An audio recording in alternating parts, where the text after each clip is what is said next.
The term NHI was used in the documentary Lost Women of Alaska, and I want to talk about it a little bit. You heard my friend Dr. Michael Livingston talking about him hearing the term NHI being used when he was an Anchorage Police Department officer from 1983 to 2003. He was an officer there for 20 years.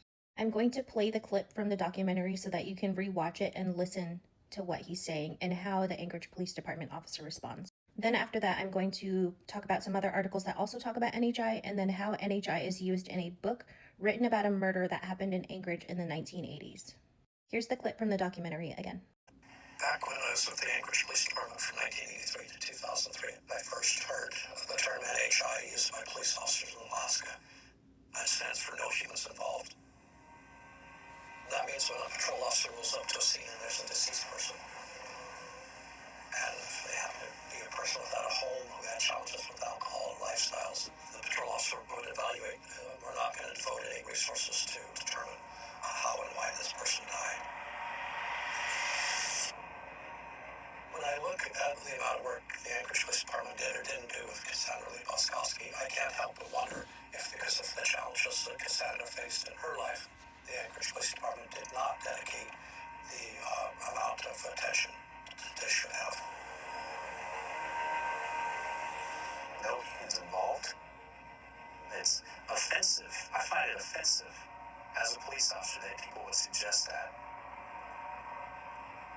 You're dispatched to a crime, and you're there to investigate, no matter who they are, no matter what they do, whether they live in a box or live in a house. You're investigating a terrible crime against a person. Who you are, who your background is, does not sway us one way or another whether we're going to investigate that case. So that was the clip from the documentary, and I want to remind everybody about how little the Anchorage Police Department investigated Cassandra Lee Boskowski's case. They found those photos in the convicted murderer's phone in 2019. Detective Brendan Lee showed those photos to the Community Service Patrol a couple of days after he saw them, and one of the people identified that person as being Cassandra. Detective Lee never contacted Cassandra Lee Boskowski's family until 2024 after we asked them to do it. He didn't even file her as a missing person until 2020, a year after he found out she was missing. They didn't get that composite sketch done until we asked them to do it. The Anchorage Police Department wasn't actively doing anything to investigate Cassandra Lee Boskowski's case. They didn't even try to put in the effort to try to find Cassandra Lee Boskowski's family members to get DNA swabs to put them into NamUs if remains are ever found. We urged them to do that. They're finally in touch with her family, but it's been 6 years. These aren't things that they did in the beginning. So when you hear the term no humans involved, it makes you wonder if Cassandra Lee Boskowski had been somebody else, would they have done more sooner? I'm going to play a clip from an audiobook that is about a murder that happened on Ide Street in 35th in the 1980s. It's about the murder of a family. There was 3 family members, and this is a quote from an Anchorage Police Department detective about that murder. Usually when a homicide detective in Anchorage deals with murder, you're dealing with one scumbag who got the gun before the other scumbag. We call it NHI, no humans involved. But this was different. This was a close, loving family. Good people. So there you heard it from another Anchorage Police Department officer who was investigating a murder in the 1980s in Anchorage, Alaska. This isn't just some made-up term, so I'm shocked Detective Brendan Lee responded the way that he did to the term NHI. I'm going to share parts of this article right here. It is called No Humans Involved, The Dehumanization of Missing and Murdered Indigenous Women and Girls, and is written by this person, and it is from the Minnesota Journal of Law and Inequality.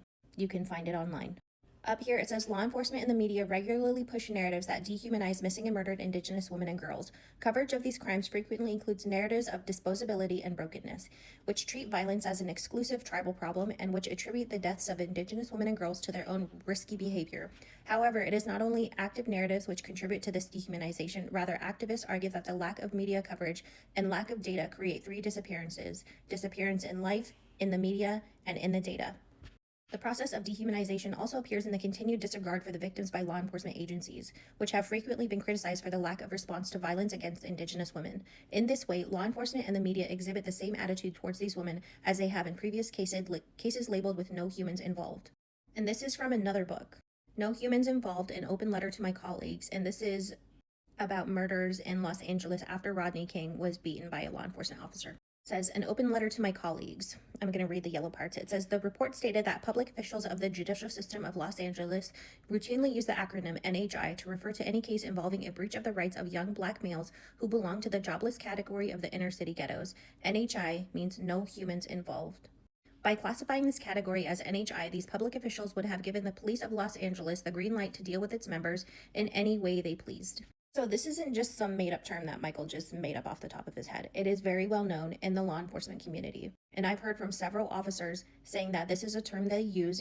It is an unspoken thing. They never write it down in their reports, but it is known amongst law enforcement. Now, I have a growing list of people that have died in Alaska where their deaths were not given a proper investigation, and I know exactly why. Many of these deaths are of houseless people, people that are in mashed properties, people that are struggling with substance use, mental health problems. When the law enforcement pull up to these deaths, they just look at them and say, oh, look, that person, that native person was using drugs. This is an OD. Oh, this person is houseless. They must have froze outside. They don't put any resources towards investigating. They're supposed to pull up to a death, treat that as a homicide until they prove otherwise. But instead, our law enforcement officers are pulling up to deaths and saying, that's an accident. We're not going to try to find out if it's a homicide at all, even if that person is naked, beaten, and bruised. That is what NHI means. And it's not a made-up term. It is happening. And I am so glad that Dr. Michael Livingston has exposed it on this show.